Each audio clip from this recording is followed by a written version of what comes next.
Bonjour tout le monde, j'espère que vous allez bien et bienvenue sur ma chaîne YouTube. Alors, je voulais faire cette vidéo pour vous partager une vidéo super intéressante que je viens de visionner. Voici la vidéo, elle est en anglais. The Mystery That Foretold the Hamas Invasion. Jonathan Cahn. Alors, si je le traduis avec Google, qu'est-ce que ça dit? Voilà. Le mystère qui prédit l'invasion du Hamas.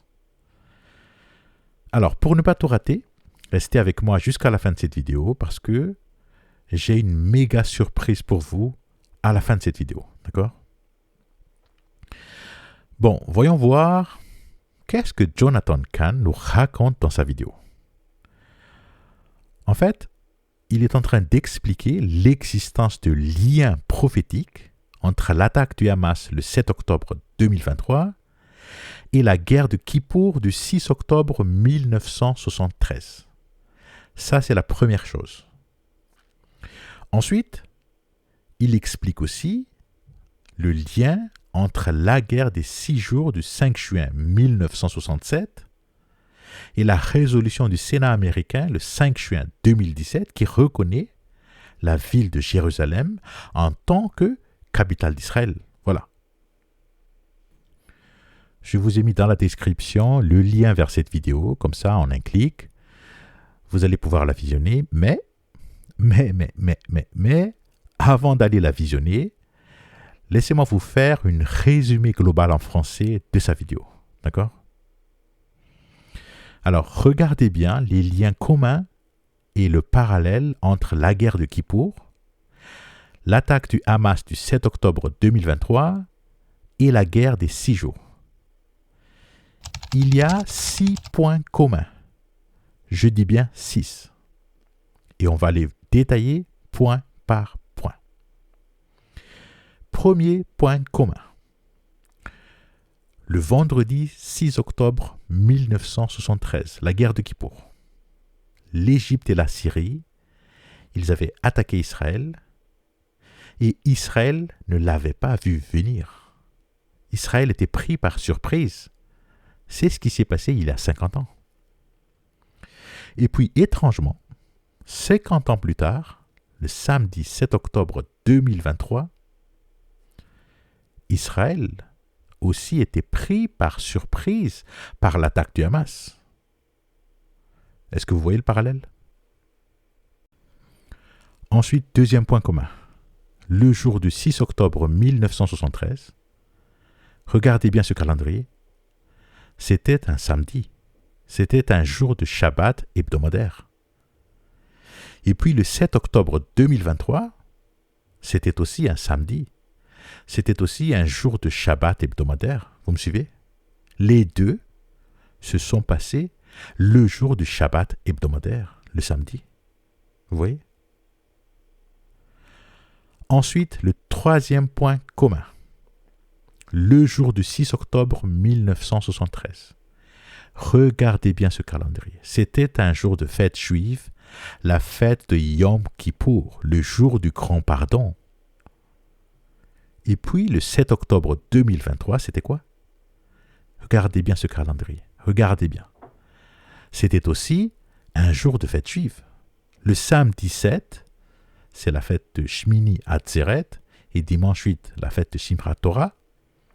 Mais dans le judaïsme moderne, ces 2 jours après le 7e jour de Sukkot sont appelés la fête de Simchat Torah. Donc le samedi 7 et dimanche 8 octobre 2023, c'est la fête de Simchat Torah dans le judaïsme moderne. Voilà.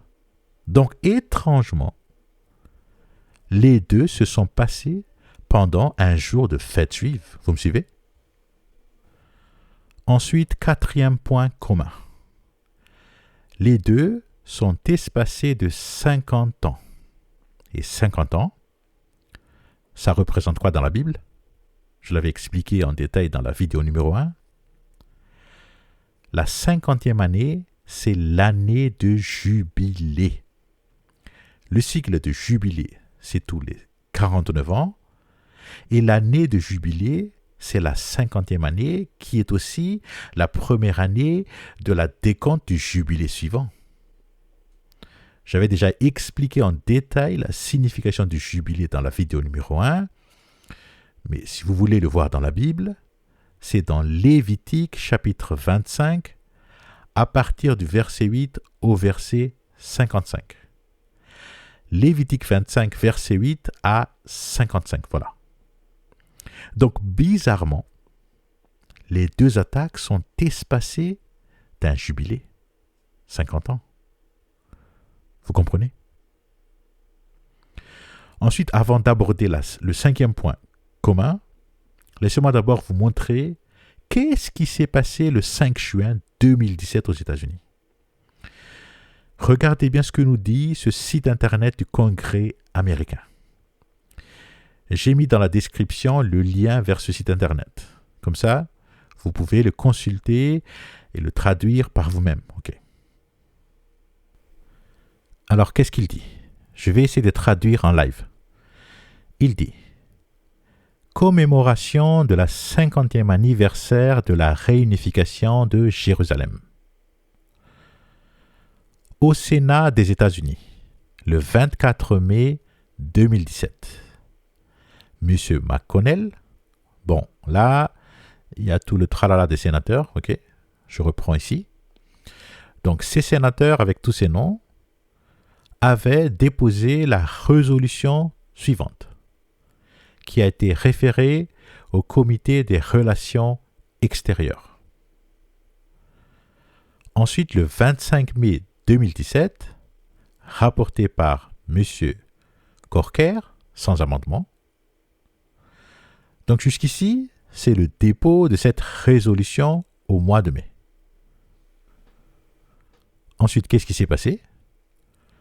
Le 5 juin 2017, donc le Sénat des États-Unis, donc là-haut, je reprends ici, a considéré et agréé la résolution sur la commémoration de la 50e anniversaire de la réunification de Jérusalem. Ensuite, vous voyez toute cette liste avec le mot « whereas ». C'est tous les points de cette résolution. Le mot « whereas » veut dire « considérant que ». Donc, si je descends un peu plus bas, ici, qu'est-ce qu'il dit?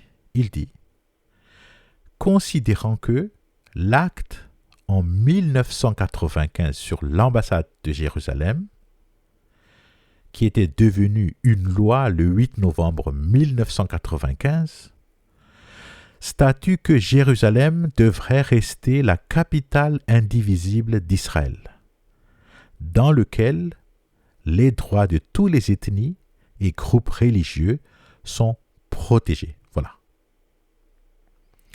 Donc, en résumé, le 5 juin 2017, le Sénat américain a voté cette résolution qui dit que Jérusalem devrait rester la capitale indivisible d'Israël. Vous comprenez? Bon, vous savez ce qui s'est passé ensuite, j'espère.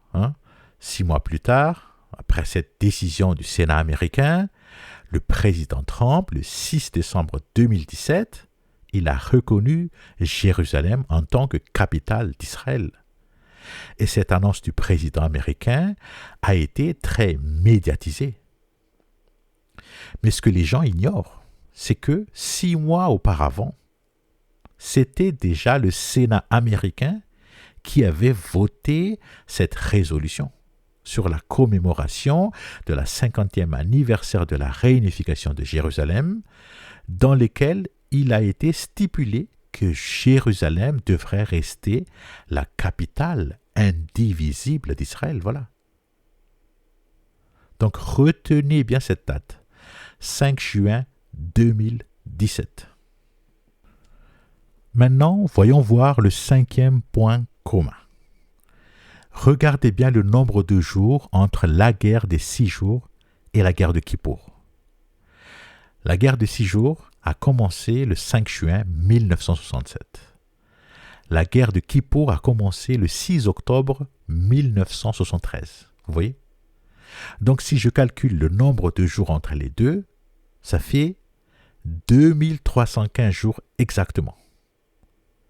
Donc pendant la guerre des 6 jours, qui a commencé le 5 juin 1967, Israël a conquis Jérusalem, mais aussi la péninsule de Sinaï et aussi le plateau du Golan. Et puis 2315 jours plus tard, la guerre de Kippour a commencé le 6 octobre 1973, dans laquelle Israël a perdu la péninsule de Sinaï. Il a perdu. Vous me suivez? Maintenant, regardez bien le parallèle. Le 5 juin 2017, Israël a gagné la reconnaissance de Jérusalem comme capitale par le Sénat américain. Mais 2315 jours plus tard, qu'est-ce qui s'est passé? Regardez bien le nombre de jours entre le 5 juin 2017 et le 7 octobre 2023. C'est combien? Que dit le calcul? Il dit aussi 2315 jours. Vous voyez? Donc 2315 jours après la reconnaissance par le Sénat américain de Jérusalem en tant que capitale, qu'est-ce qui s'est passé? C'est l'attaque du Hamas le 7 octobre 2023. Plus de 1200 Israéliens morts en un seul jour. C'est une défaite. Et il n'y a pas que ça. Avec la guerre qu'Israël a déclarée contre le Hamas, les bombardements à Gaza, la réputation d'Israël est descendue au plus bas. Le monde est contre le droit d'Israël de se défendre. Tous les pays du monde sont contre le droit d'Israël de se défendre, sauf les États-Unis. Regardez cette vidéo. Regardez la date de publication. C'est très récent. Ça vient de se passer aux Nations Unies. Il y avait une vote pour le cessez-le-feu à Gaza. Et regardez bien ce qui s'est passé. Regardez bien.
Donc vous voyez, les États-Unis est le dernier allié d'Israël sur cette guerre à Gaza. Mais allié jusqu'à quand? Peut-être qu'un jour, les États-Unis, ils vont aussi lâcher Israël, on ne sait jamais.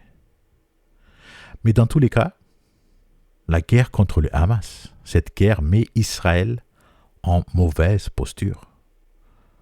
Comme ce qui s'est passé pendant la guerre de Kippour, dans laquelle Israël a dû céder la péninsule de Sinaï à l'Égypte. Donc voilà, le parallèle est là. 1967, Israël a conquis Jérusalem, mais 2315 jours plus tard, en 1973, Israël a perdu la péninsule de Sinaï. Et puis, en 2017, Israël a reçu la reconnaissance de Jérusalem comme capitale par le Sénat américain, mais exactement 2315 jours plus tard, Israël a perdu sa réputation à cause du Hamas. Voilà. Maintenant, voyons voir le 6e point commun. Regardez bien le nombre de jours entre la guerre des 6 jours et la reconnaissance de Jérusalem en tant que capitale par le Sénat américain. Regardez bien. 5 juin 1967 à 5 juin 2017. Ça fait combien de jours? Là, il dit le nombre de jours entre le 5 juin 1967 et le 5 juin 2017 est de 18 263 jours. 18 263 jours soit 50 ans, 0 mois et 0 jours. Retenez bien ce chiffre, 18 263 jours, soit 50 ans, 0 mois et 0 jours. Maintenant, calculons le nombre de jours entre la guerre de Kippour et l'attaque du Hamas. Regardez bien. 6 octobre 1973 à 7 octobre 2023, ça fait combien de jours?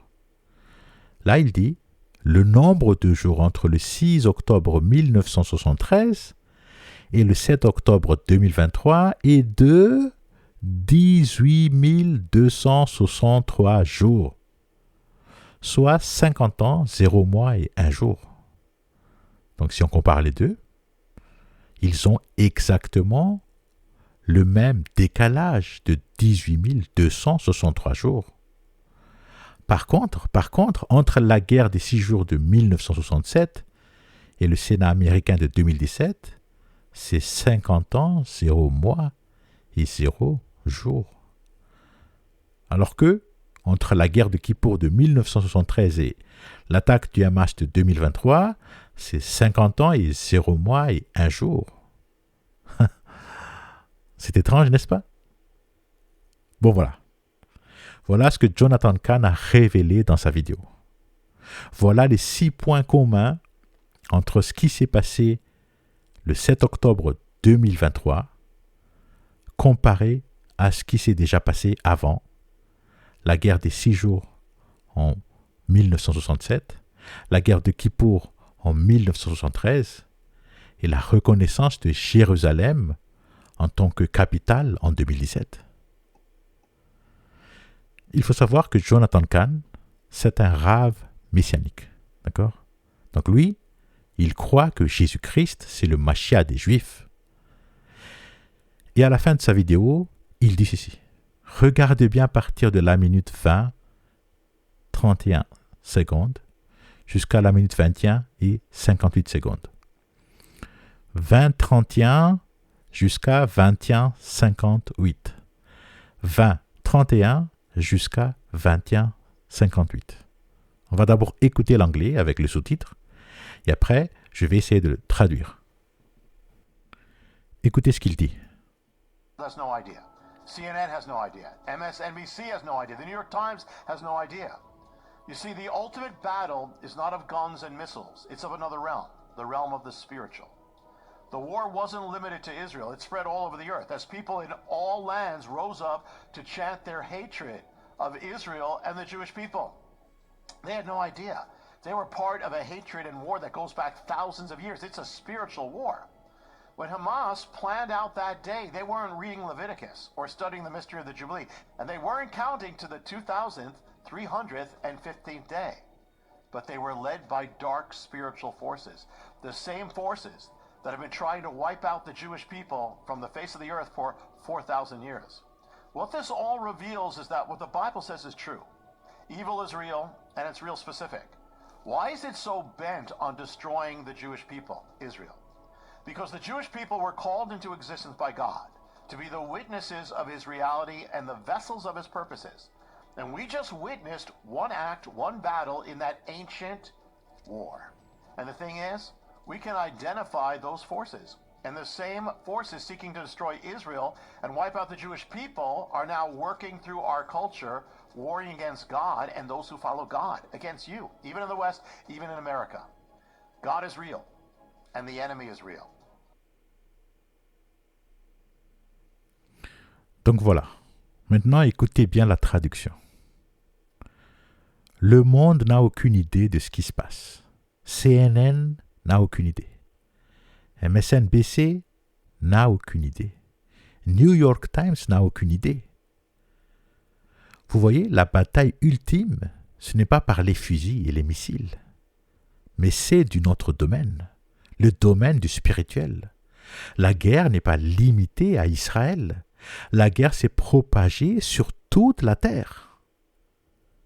Comme ces gens, dans tous les pays, qui se soulèvent pour crier leur haine contre Israël, leur haine contre le peuple juif.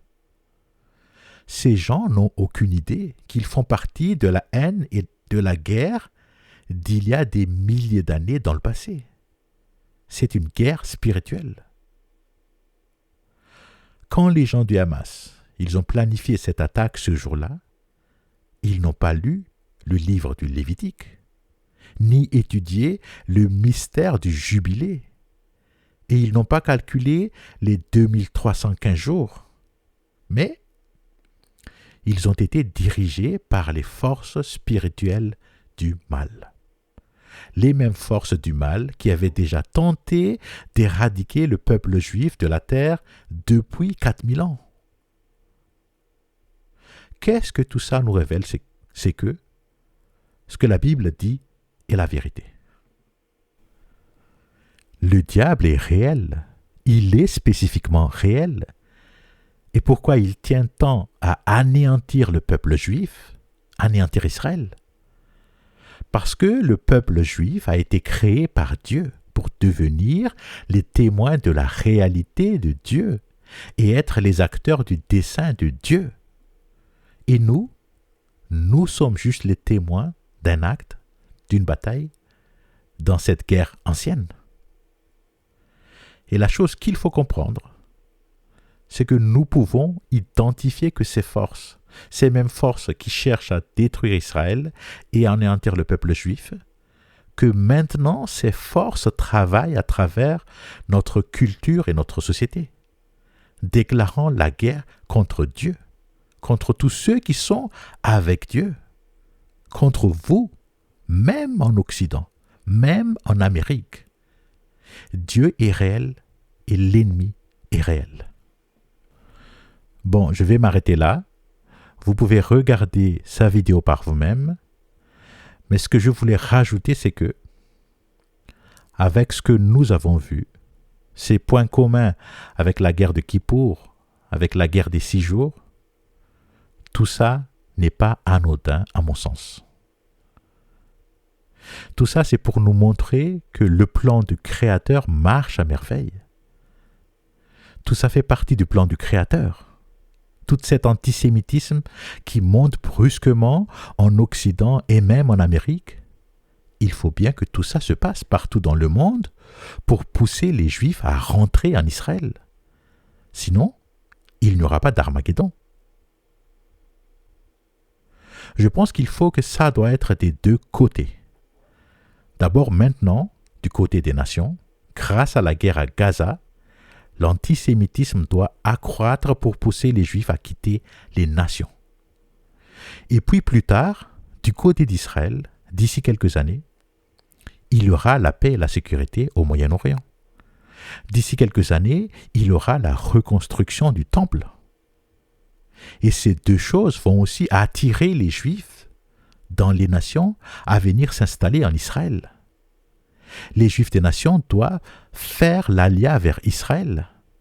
Sinon, il n'y aura pas de Gog et Magog s'il y a encore des millions de Juifs dans les nations. Qu'est-ce que vous en pensez? Le plan de Dieu marche à merveille, n'est-ce pas? Écoutez-moi bien, écoutez-moi bien. Vous voyez toutes ces guerres qu'on a vues dans le passé?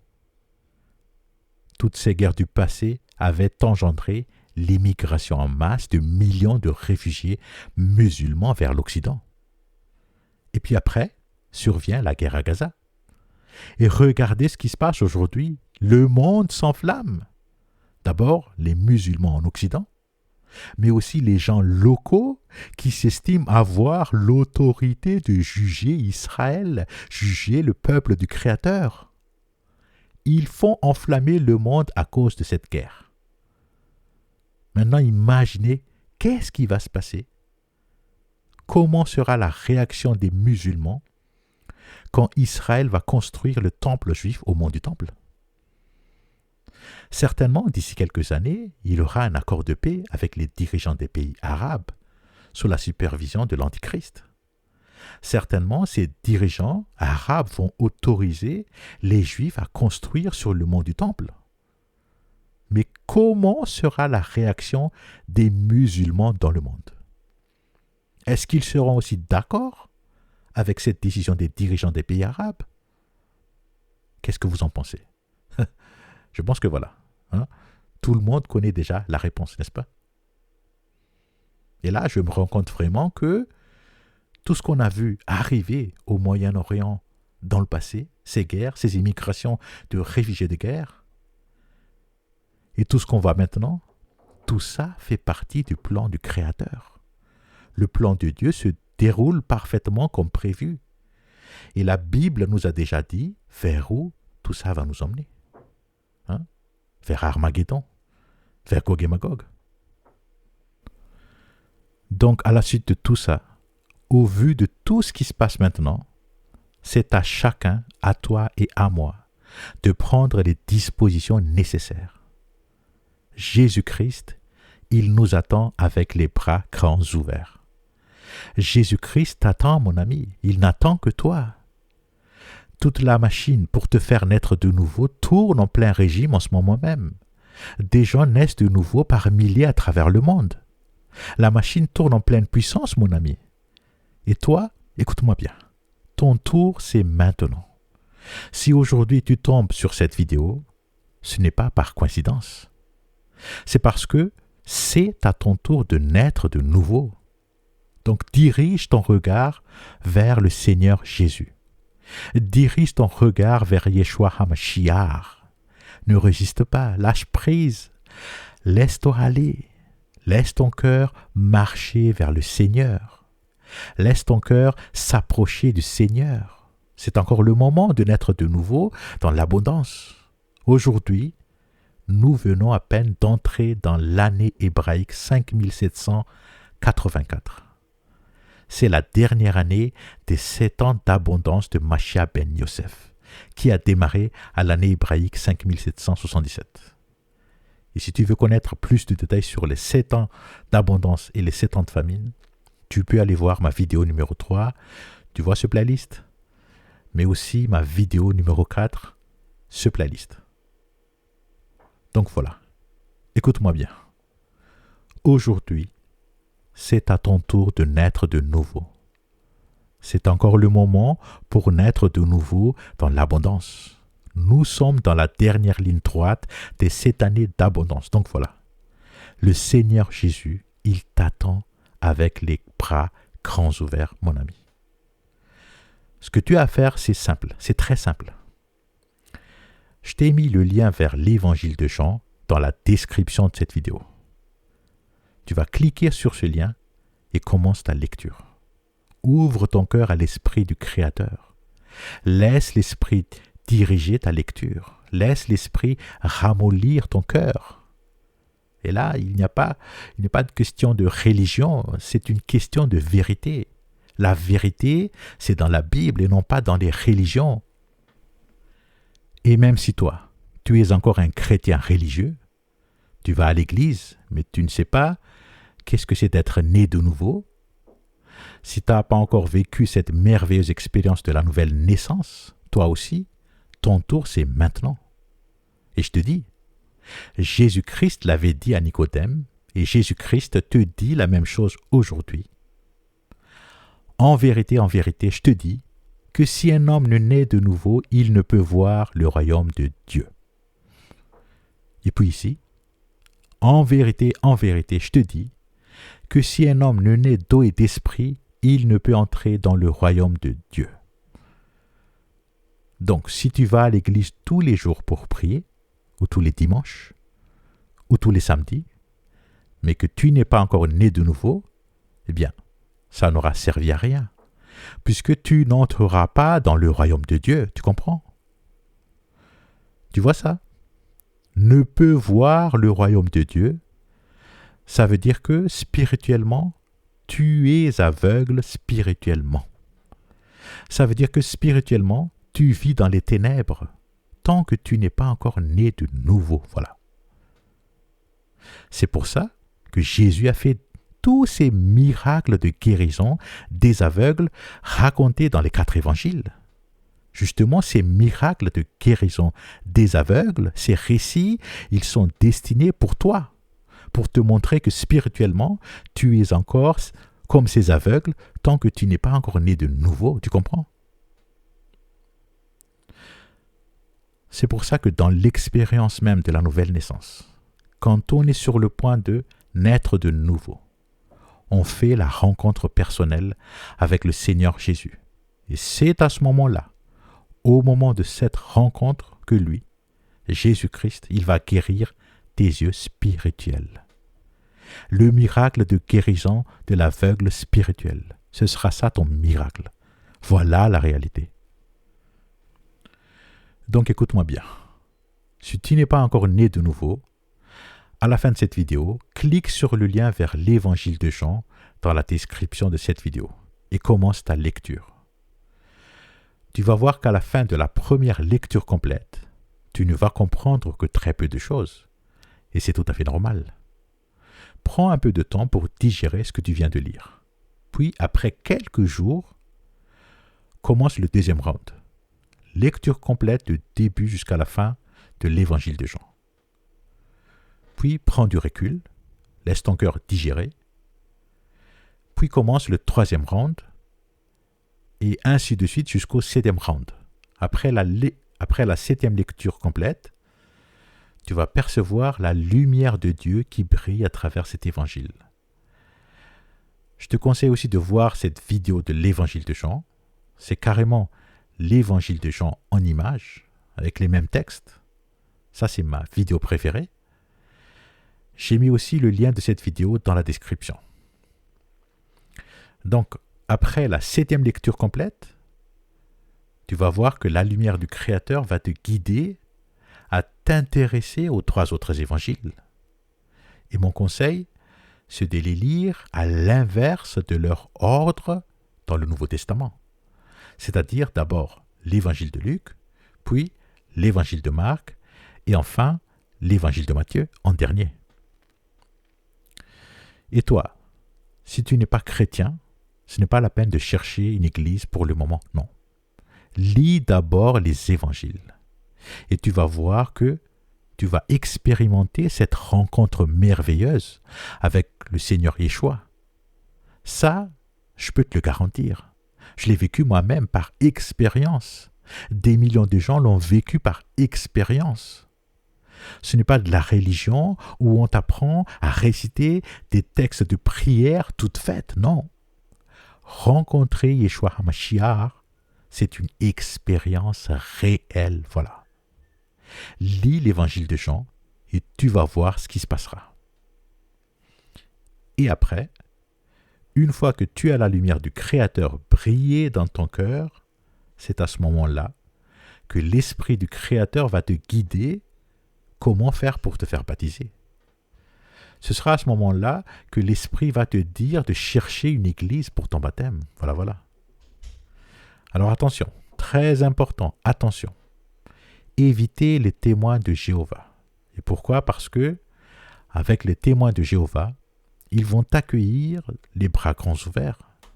Ils vont être très chaleureux avec toi. Mais après, pour les quitter, tu vas vivre la pire des persécutions. Et ça, c'est tout à fait contraire à la Bible. Parce que être né de nouveau, c'est être libre.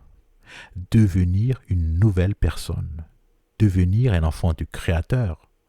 Enfin libéré de l'esclavage du péché. Enfin libéré de l'influence de la vie mondaine. Et surtout, enfin libéré de l'emprise des religions. Voilà être né de nouveau. Maintenant, laissez-moi vous montrer la méga surprise. Voilà, je vais vous demander de bien observer ce qui se passe autour de vous. Je vais vous demander de se renseigner autour de vous, auprès de vos entourages qui se sont fait équiper, qui ont pris le tatouage du chat, mais aussi auprès de vos entourages qui ne l'ont pas pris du tout. Comme ça, vous pouvez comparer les faits.